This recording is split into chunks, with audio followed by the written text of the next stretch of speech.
বুঝাতে পারছি না, খুবই তর্ক করে আমার সাথে মানুষ। এখন আমি তর্কে লিপ্ত হইতে রাজি না, যে আপনার অন্য কিছু বোঝেন সেটা আপনারা করেন, আমার কথাই যে শুনতে হবে তা না। আমি যেটা বুঝেছি আমি বলছি। আর আমার কথা হলো কোরআনের সাথে, কোরআনটি ঠিক রেখে আমি কথা বলবো। কোরআনে আল্লাহ স্পষ্ট বলেছেন প্রত্যেকটা মানুষের দুইটা মরণ, দুইটা জীবন।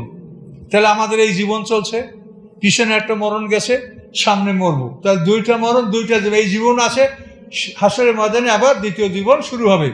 তৃতীয় জীবন কোথায়? তাহলে কবরে যদি আবার জিন্দা করে, তো জীবন তো তিনটা হয়ে যায়, যেটা তো কোরআনের সাথে মেলে না। আমি তো এটা নিয়ে বহু গবেষণা করেছি। এখন কোরআনকে ঠিক রেখে তো কথা বলতে হবে। তো জীবন তো আপনার তিনটা না, স্পষ্ট। রব্বানা আমাত্তা নাসনাতাইনি, ইসনাতাইনি মানে কি? দুই।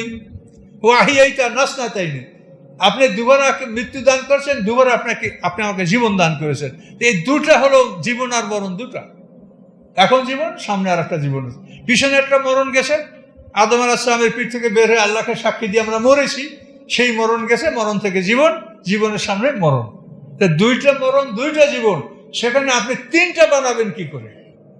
কোরআনকে ভেঙে দেবেন? কাজে এই জন্য এটা আলেমরা, ওলামায়ে কেরামদের বলছি, আপনারা বিবেচনা করে দেখেন। যদি আপনারা প্রমাণ করতে পারেন তো করেন, আমি পারি না বলে আমি এটা বলছি যে এইভাবে এটা হবে, শাস্তি হবে, কিন্তু সেটা সিজ্জিনে। সিজ্জিন মানে তো জেলখানা। কাজে শাস্তিতে রেহাই নেই। অন্যায় করে যারা মরবে, মরার পর থেকে তাদের শাস্তি শুরু হয়ে যাবে, এতে কোনো সন্দেহ নাই। কিন্তু সেটা কবরে, সিজ্জিনে। এই জন্য কোরআনকে ঠিক রেখে আমাদের কথা বলার চেষ্টা করতে হবে, যেহেতু কোরআন সে আমাদের এক নম্বর। আর হাদিসের ব্যাপারটা হলো যে এখানে রাসূলের কথা হলে সেটা তো আমাদের শিরোধার্য, আমাদের মানতে হবে। কিন্তু রাসূলের কথা কোনটা, রাসূলের কোনটা নয়, এইটা নির্ণয় করাটা আমাদের জন্য খুব কঠিন বিষয় হয়ে গেছে। তো এই জন্য আমরা কোরআন থেকে যদি নিতে পারি, আর আমাদের দুশ্চিন্তার কারণ নয়। আর যদি নিতে না পারি, সেখানে আমরা অবশ্যই হাদিসের মুখামুখি হব। সেখানে আমরা খুঁজে দেখবো যে আল্লাহ রসুল কি বলেছেন।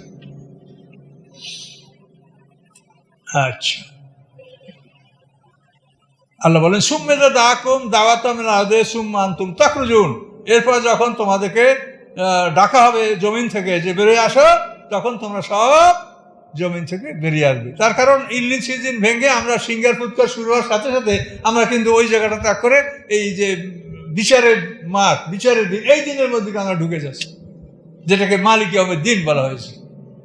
মালিক ইয়াউমিদ দিন আর আখিরাত, কিন্তু আর আখিরাত হলো বিচারের পরে যেটা শুরু, এটা হচ্ছে আখিরাত।